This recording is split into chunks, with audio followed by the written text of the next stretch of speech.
David Rodríguez-Goyes from the University of Oslo, and I'm pleased to be here with Professor Katja Franko, also from the University of Oslo.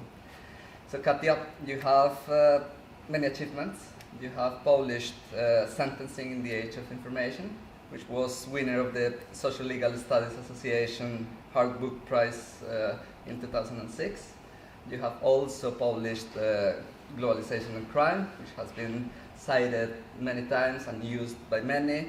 You have also won different awards for different articles, and you're going to be awarded a new prize in November by the American Society of Criminology. But I want to start by asking you about your background.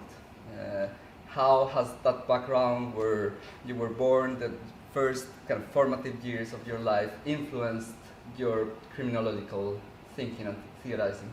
Well, it's a very good question. So we're going into the territory of almost psychoanalysis, which in a way it's interesting because I come originally from Slovenia, where actually psychoanalytical perspectives in criminology are much more alive than perhaps in many other countries. But I studied law at the University of Ljubljana, Slovenia, and then at the end of my studies, I sort of by coincidence moved to Norway and then continued my my studies there and took a PhD. And I was so lucky to have Nils Christie as my supervisor. So the book that you mentioned, Sentencing in the Age of Information, was actually my PhD. And so how has my background influenced me? I think in many ways, and especially the projects that came afterwards, the ones having to do with migration, I think have been sort of influenced by the fact that I am an immigrant in Norway. The awareness of this both otherness in terms of status, but perhaps also encounters with the immigration authorities that started me to think sociologically also about certain processes that are taking place that perhaps I think are more invisible to people who are citizens of the country. So in that way, and I think also then this sort of the interest in globalization altogether has been sort of influenced by my personal journey.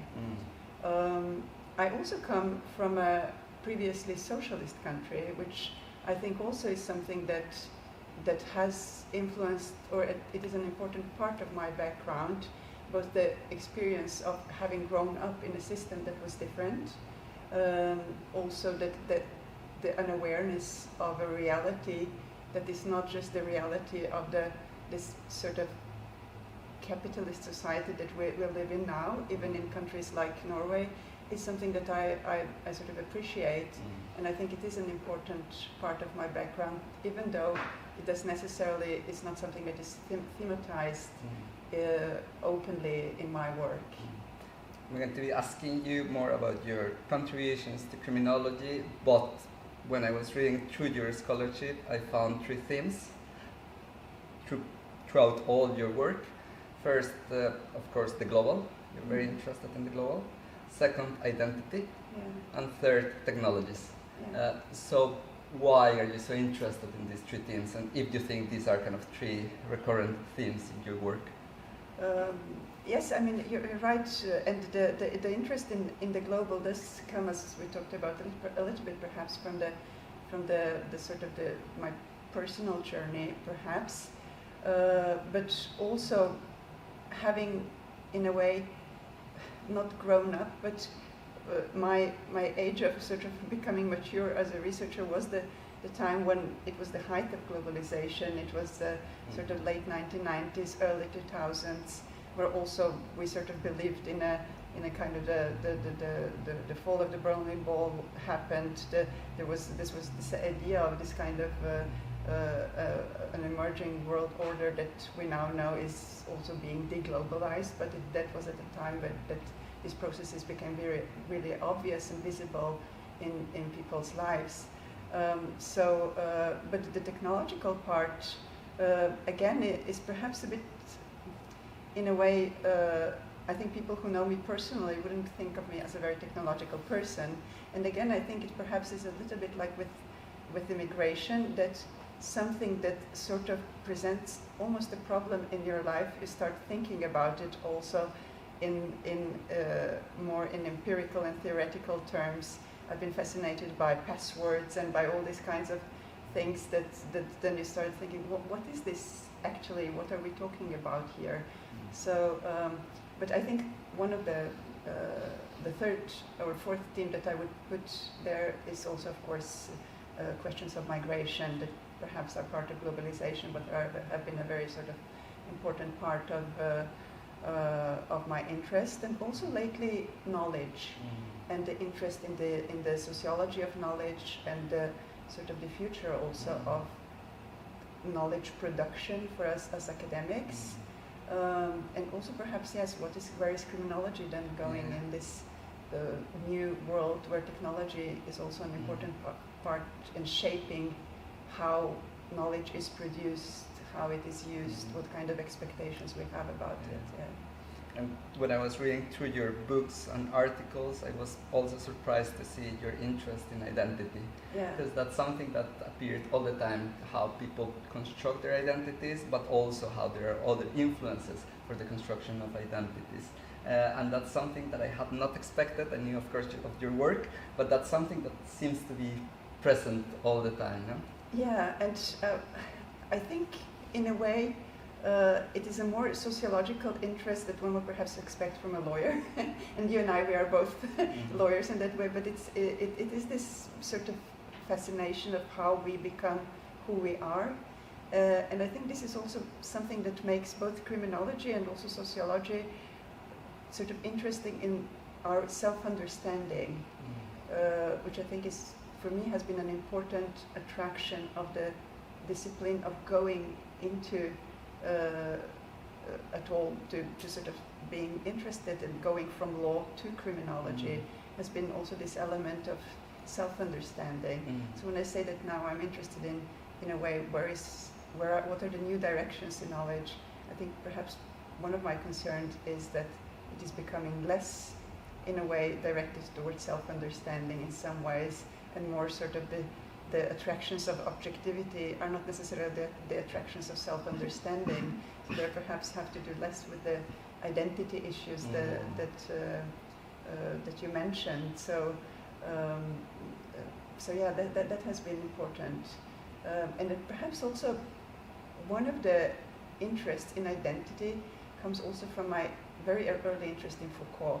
So when I, as a 23-year-old, knocked on Nils Christie's door and asked, can I write my thesis here?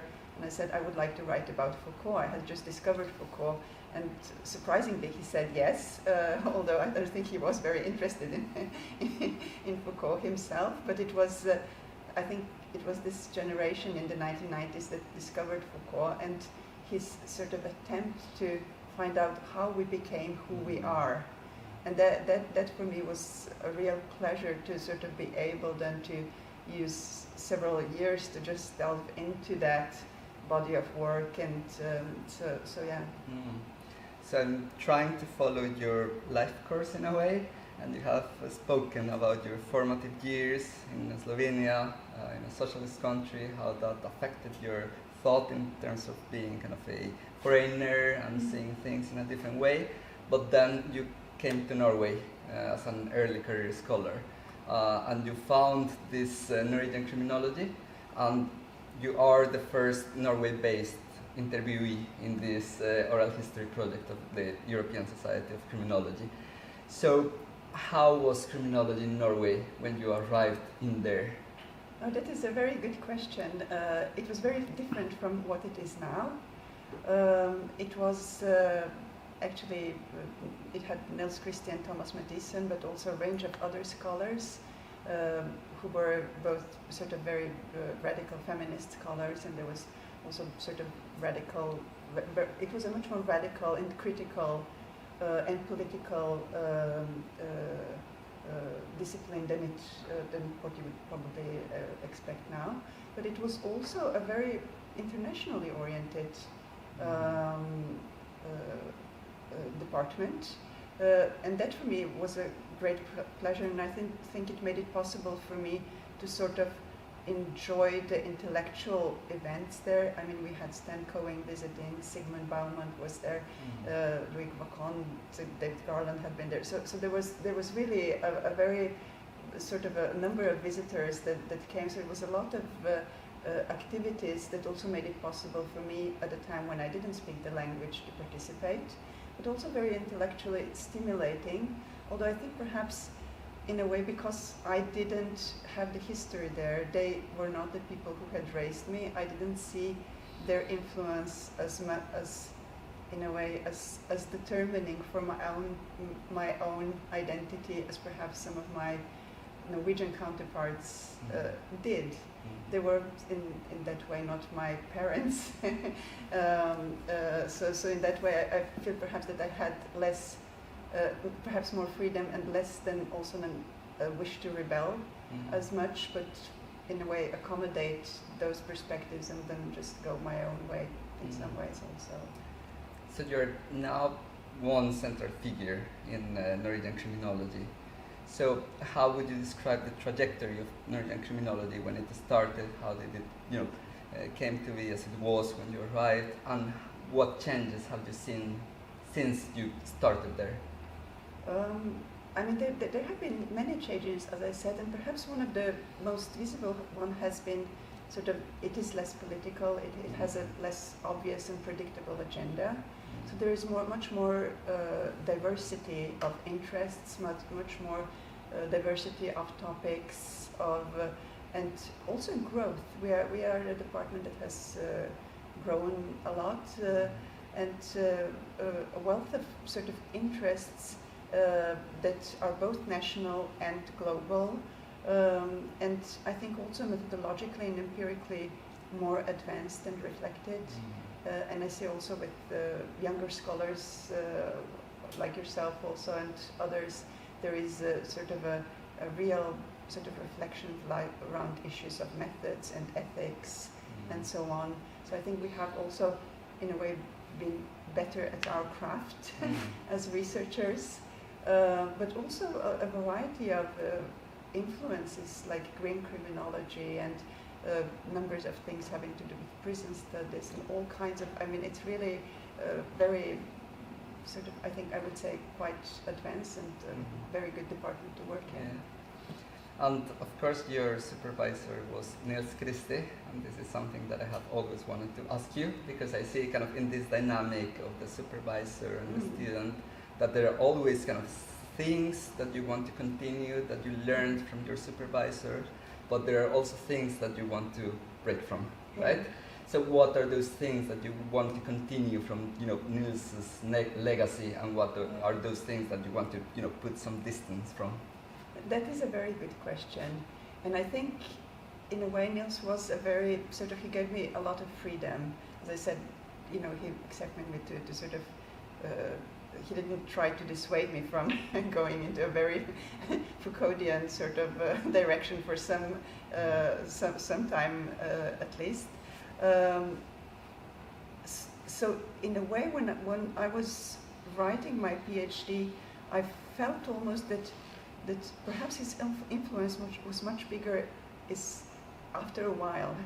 That it's almost like with the parents and children, as he's saying, that you after a while sort of realize what your parents had given you, rather than when in the moment when they're trying to tell you something. So that I think, but he was, I think one of the basic things that probably he taught me was the sort of the not to make things too complicated. He was somebody who asked very important but very basic questions, and he also placed very great sort of importance on writing in a clear manner that people can understand. He famously said that you should write in a way that your favorite aunt would understand you, and he actually managed to do that very often. I don't think I do, but it was a very good advice. And I mean, we two have been writing a book together, and I think actually you have been perhaps closer to that ideal, or have been sort of trying to make make it even more accessible to a broader audience, and I think he probably would have liked that very, very much. So this idea of that criminology needs to communicate to a broader audience than just people as a community of experts almost, I think was very important, and I think it was an important element of also Norwegian criminology that you asked me about. At the time when I came, Norwegian criminology was very much involved in public debate, and I think part of that contribution was also stemmed from this accessibility of the messages that they were trying to convey. You could say that in some ways, in scientific ways, these messages then could be quite simple, but they were still an important part of the public debate. So I think this idea that criminologists actually should take part in public debate is something that I have thought has been important. I've tried to do that with writing opinion pieces, at least when it comes to migration issues and so on, although again, if you're operating in a very sort of politically charged debate terrain, it is difficult, often also, and also difficult to communicate when, in a way, come across as a researcher at the same time as you are entering a political terrain. I don't think it's an easy balance, but it is a legacy that he had and something that he really tried to nourish. So in that way, that I think would be one of the influences, definitely. And now that we're talking about Norway, Norwegian criminology, Norway is often seen as this exceptional place, and we know that in criminology it's continental Europe and the US that are seen as the normal, and the other places are seen either as exceptional or exotic. And writing from those places or about those places, it's difficult to influence the continental or the Western criminology. But as you see it, what are the main contributions of Norwegian criminology in general to European criminology? Oh, again, that is a difficult question, because in a way you could say that Norwegian criminology, as it is now, I'm not sure if you can say that there is one voice speaking about it. Perhaps it was easier to talk about Norwegian criminology as a unity at the time when there was this, in a way, more radical generation that had this thing in common, that whether it was abolitionist or minimalist, sort of some form of abolitionist message that sort of unified it, or minimalist message, as Nils would, for example, called it. Whereas now, I think the variety of interests and perspectives is much more diverse.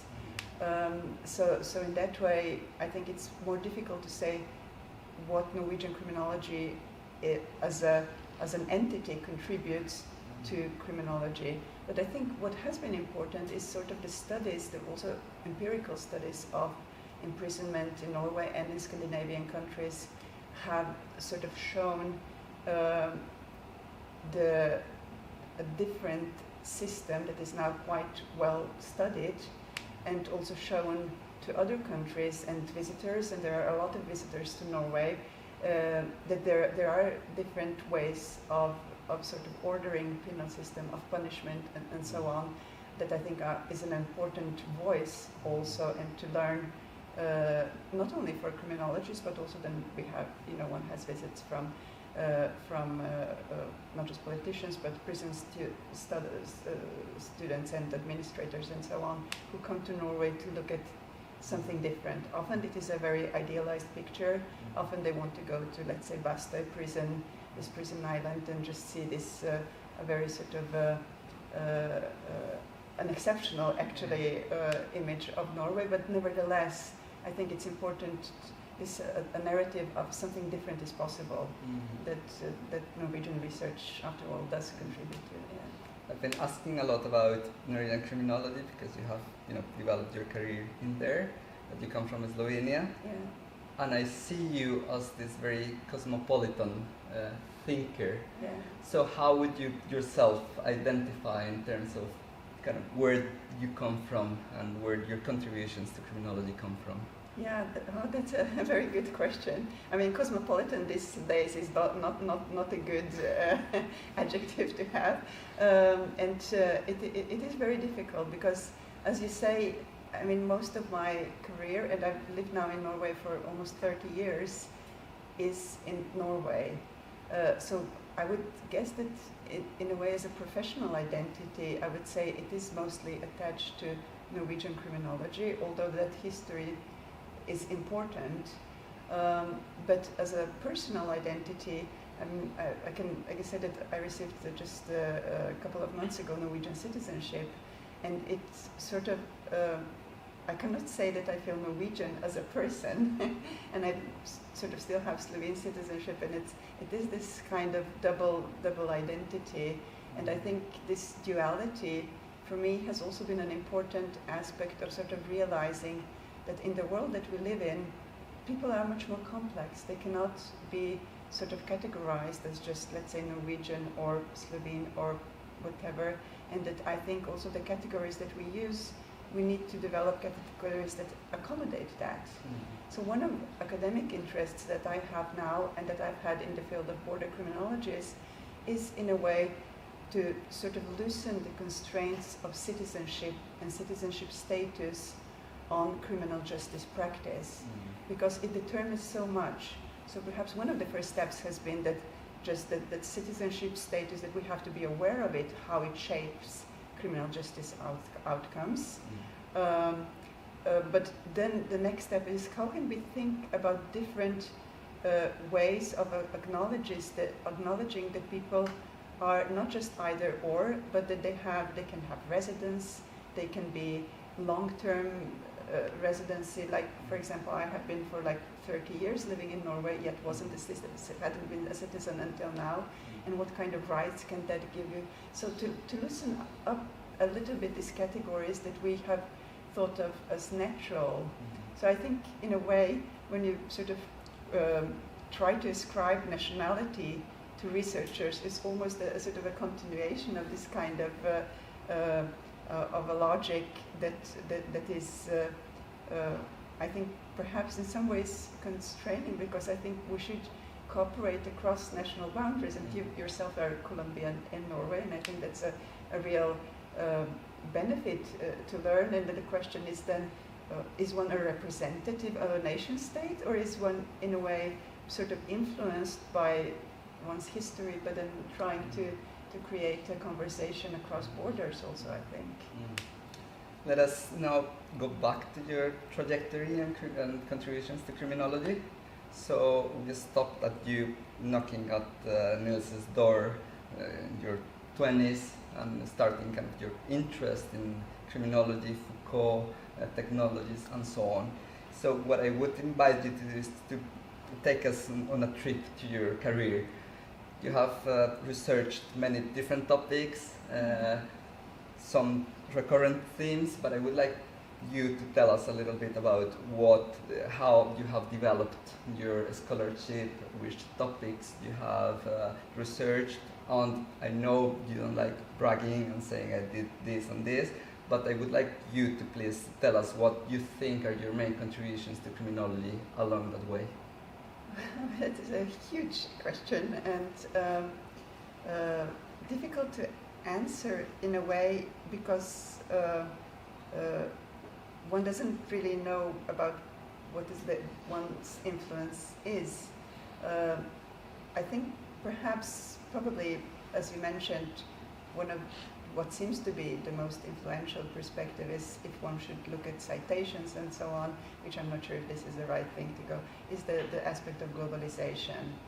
And that is actually, it is a book called Globalization and Crime that in a way was written a little bit, again, as a part of a curiosity for me, that I suddenly discovered that there isn't much written about globalization in criminology, which to me it was, I think, in 2005-07, seemed amazing, because there was so much written in other disciplines. So it was an attempt to sort of combine the scholarship that also existed in other disciplines with our criminological perspectives.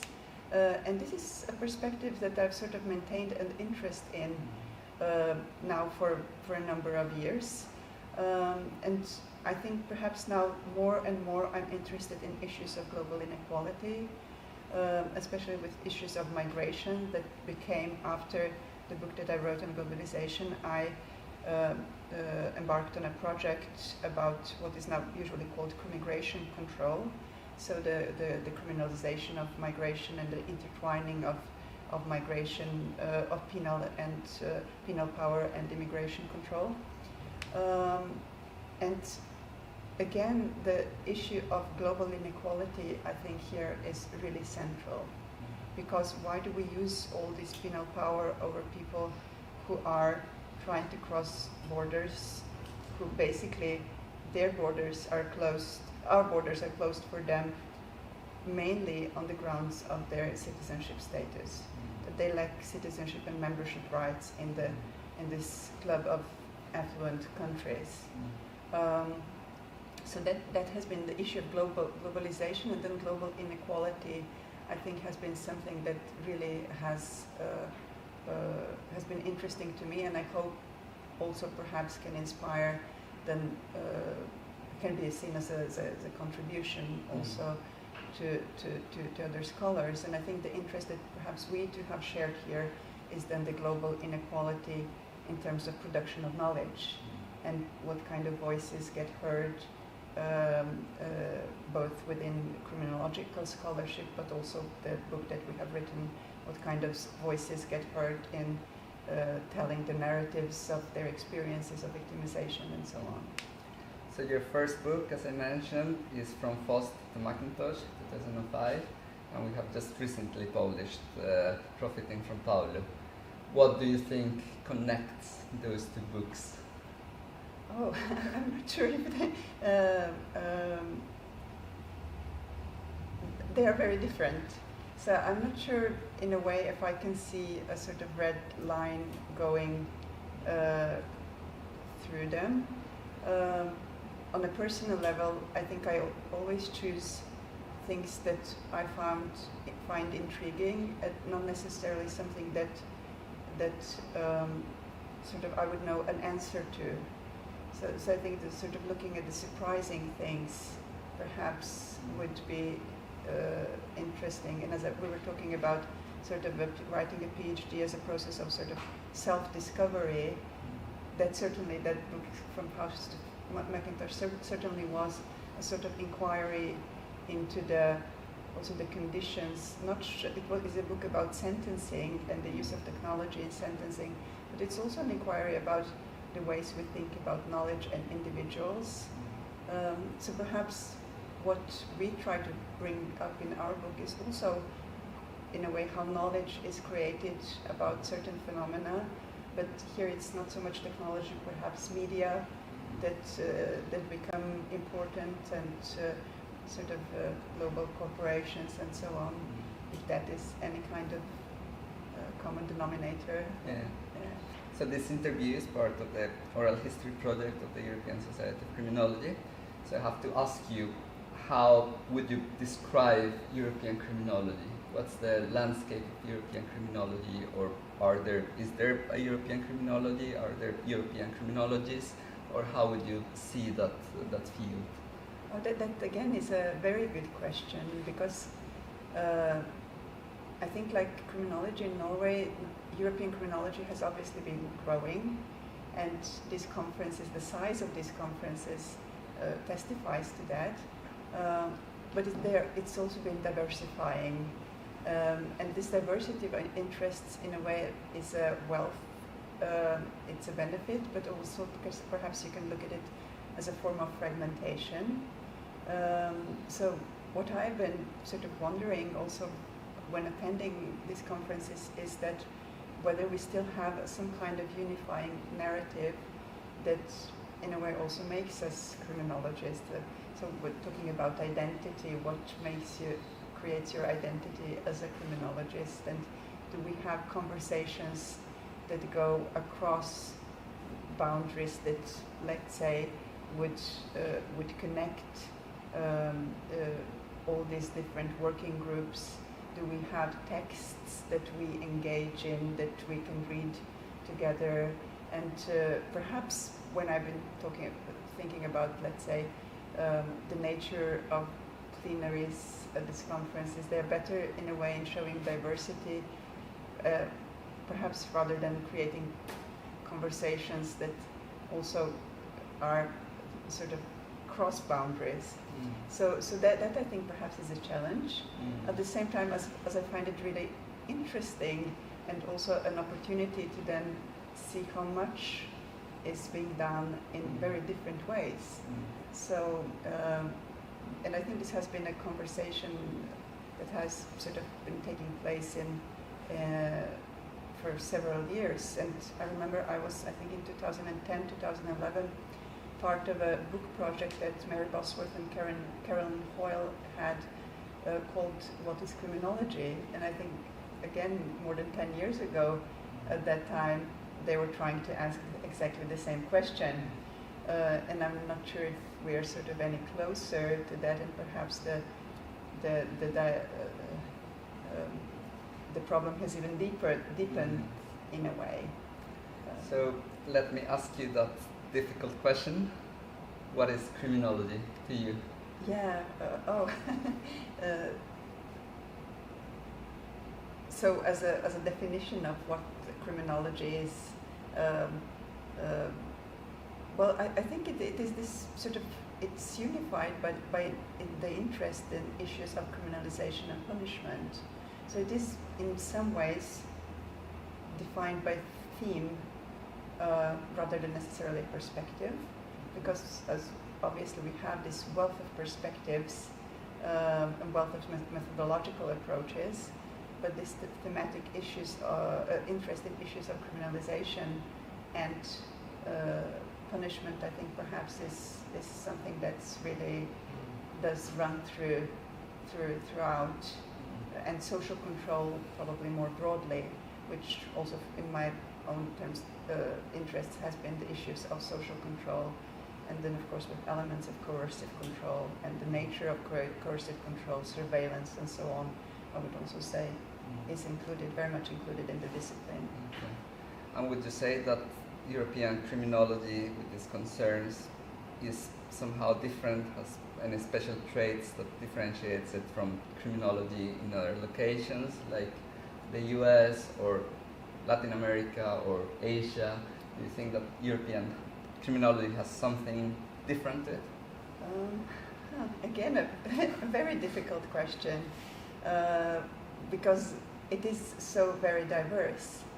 And I think perhaps what European criminology does have is the wealth of resources to actually to be devoted to research. Even though at many universities this space for sort of research and also free research is being becoming smaller, and there are the constraints of economy and teaching and so on, I would still say that European criminology does have a lot of resources that gives it the potential also to be independent in a way, more both from the state and from funding. I mean, how much we then use this independence really to develop critical thinking is another thing. But I think European criminology has sort of had this history of sort of independence that I think we should be very proud of, and probably also try to protect as a very important value that we have, that not necessarily other countries have. What I have been sort of surprised by or inspired by, let's say, Latin American criminology is that doesn't have the resources, but it has a lot of critical thinking in a way, and there has been a lot of sort of sort of transfers of ideas between Latin American and European criminology, which I think has been really, really valuable. So in that way, I think this ability to think critically and out of the box, not just in terms of political influence, but also in terms of sort of scientific inspirations, taking it from other countries also, and also theoretical thinking. I would guess that European criminology nevertheless has been sort of nourishing this kind of what some would say is a very the kind of researcher in this lonely tower, detached from reality. But I think it is very important, and at least from my point of view, I have always been interested also in criminological theory. I think that is a value that comes from also certain conditions of existence at the university, that you have to, in a way, accommodate that. It takes time, it takes you have to step outside of this treadmill of production that many researchers are on, and in a way try to sort of think a bit more both independently and freely, and be guided by your own, in a way, interests, and what really interests you that may not be really predictable, but is just something it's much more also an element of pleasure in it for my part. So you have mentioned your interest in knowledge production, and you have just mentioned these dynamics of the treadmill of production in academia. Yeah. So speaking about that, so how do you evaluate, what's your view on how criminology is being produced nowadays?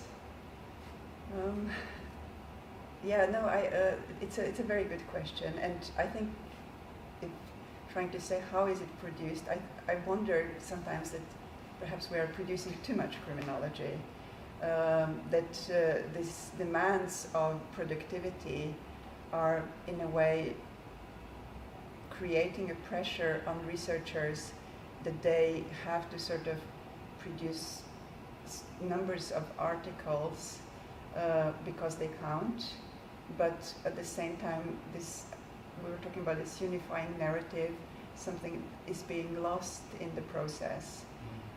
So I think this pressure of producing a lot, and the question is then, do people read those articles? How many people read them? How many people outside of a small sphere of interest of researchers or policymakers or people working in this particular topic read that? So I think that is, for me, a concern, this ability to engage in debate, a scholarly debate that is perhaps a bit slower in pace, but also then more thorough and deep going. And I mean, I think a lot of it is also depending now on the modes of communication that we have, that I can see with myself that reading books, how often do you have the time and the concentration necessary to read a book?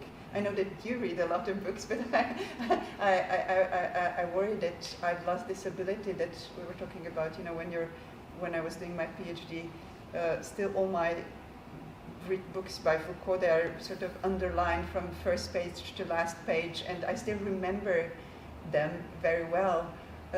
Whereas the books that you read now, perhaps you don't read in the same level of thoroughness. I think you perhaps remember that something has been either tweeted about or communicated on Facebook or whatever, but it's just this quick accessibility of messages, but at the same time it's almost like fragmented knowledge that I think is something that we should worry about. So we're not now talking about the pace of production, and this connects with the conditions in which criminology is being produced. And we also have another element here, because you were the first recipient of this grant by the European Research Council.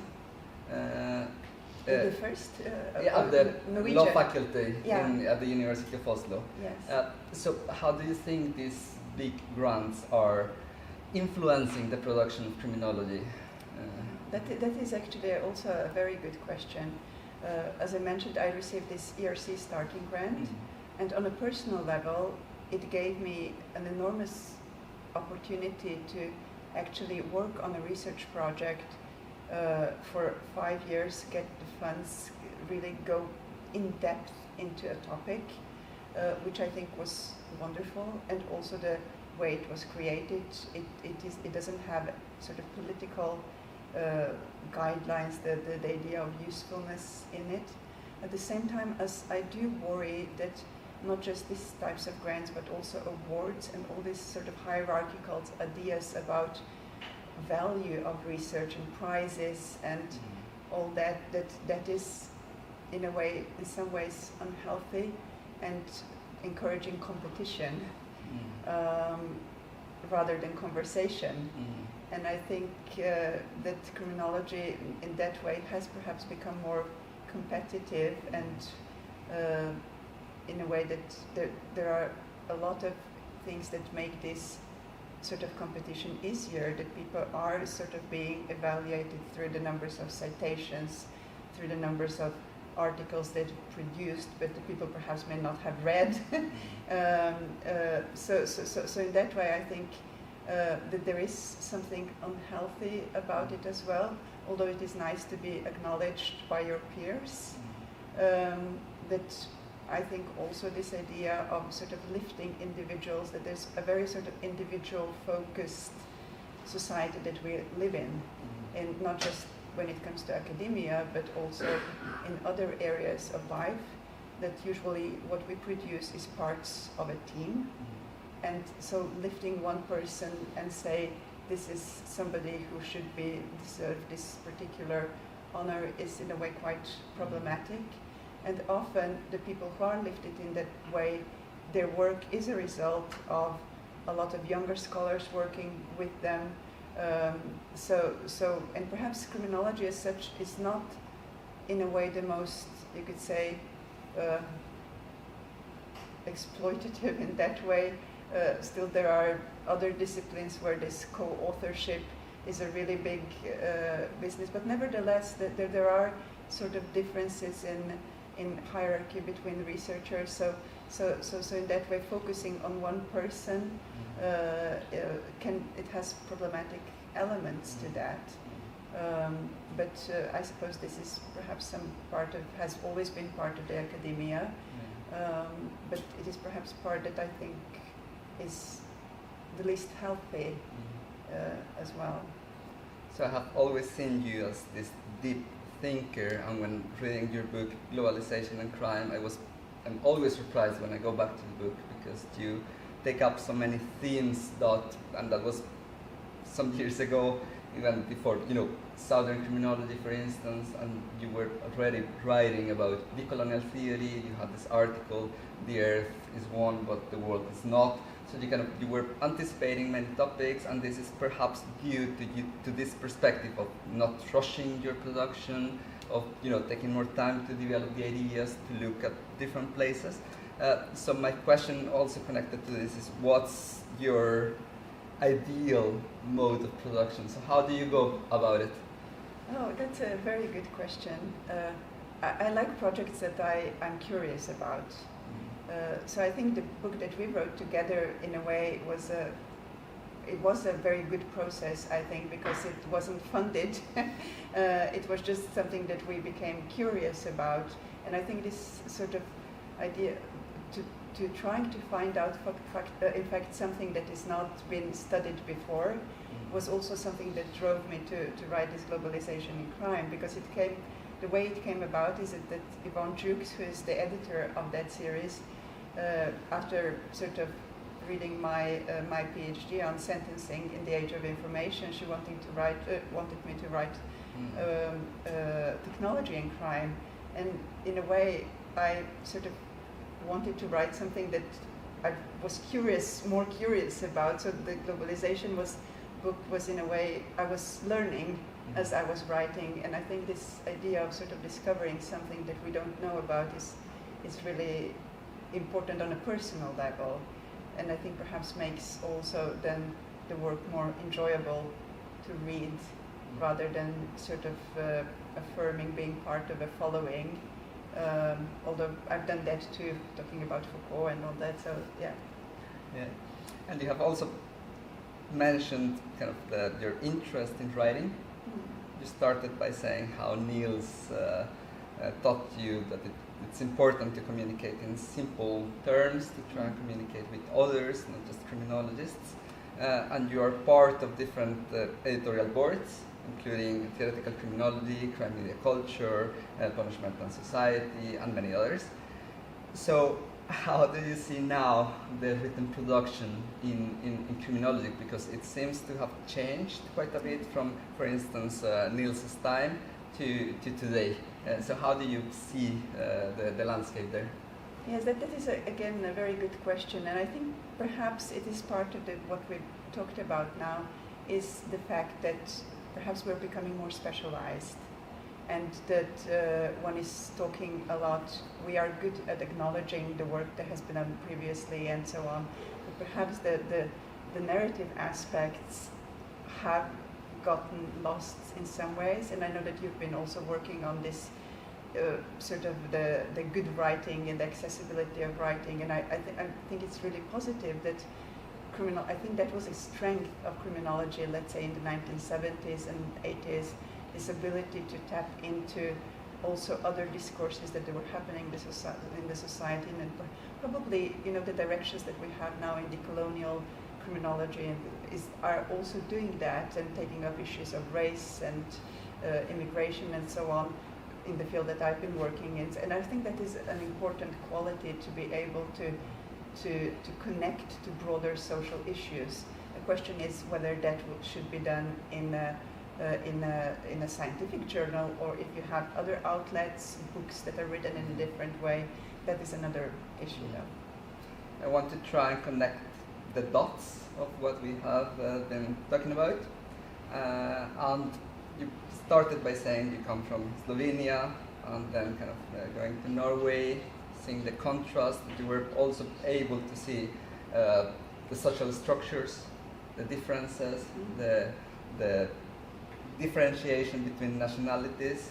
Then you got interested in technology and what technology is doing to society, to shaping identities, social control and so on, and then you arrived in Norway in what was a very critical, radical school with Nils Christie, with Thomas Mathisen, and then you have been interested along your career in social inequality, global inequality.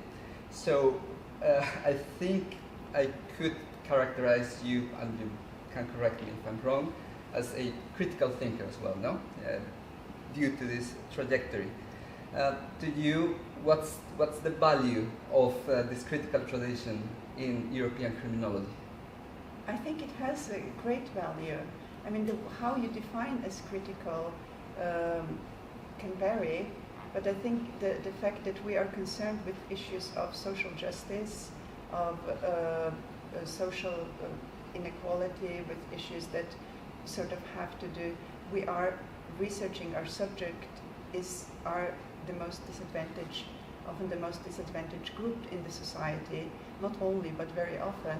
And I think this is a very sort of necessary element of studying criminology. It needs to be there, this aspect, and questions of criminalization are actually at the core of questions also of social justice and social inequality. So to me, that is really an essential element also what being a criminologist is. So in that way, whether that is a legacy coming from Norway or whether that's a legacy of, let's say, growing up in socialist society, where we were taught Marx and all these things, I don't know, but it certainly, I think, is an important aspect of that. And what's the space or the status of critical criminology in the European Society of Criminology, do you think? Oh, again, a very difficult question. I'm not sure if I can say that I have an overview of that, but I note interest in, let's say, sessions on decolonial theory that I think is a debate is quite new for at these conferences, but also it is growing, obviously, so which is really interesting. There are different kinds of critical issues that are being taken up. So questions, let's say, of Whereas, for example, 20 years ago, Marxist perspectives would have been probably very strong. They are not here now. So it changes, but I think there has always been a stream of these critical perspectives, and also then, of course, questions of environmental issues. And I think there are many aspects that also, I think, border criminologists obviously have a very critical. So I think there is a critical stream in many perspectives that are being studied within European criminology of that. Yeah. So the questions for you, and this is connected to my own experience, because when I arrived in Norway almost a decade ago, you were one of the persons who welcomed me, and you have served as a mentor throughout the years, kind of also giving me advice and helping me in many directions. So my question to you would be, what would be your invitation to those watching this interview interested in criminology? What would you invite them to do when it comes to their work in criminology or their work in academia in general? Again, this is a huge question, and it probably comes on depending what their interests are, and also in a way I've been often wondering whether I would have liked my children to become criminologists or become academics, partly because of also the direction that academia is taking when we're talking about these more competitive aspects. But I think certainly I would advise them not to sort of give too much importance to these competitive aspects and go for what interests you. I think that is that in a way being too strategic, I cannot see good research coming out of that. Yeah. Well, this has been a delightful and enlightening conversation. I always enjoy chatting with you. But just as the last question, is there anything else you would like to share with me or those watching this interview? I don't know. I think we've talked about a lot of issues, so no, I think I'm fine. Well, thank you for the time. Yeah, thank you.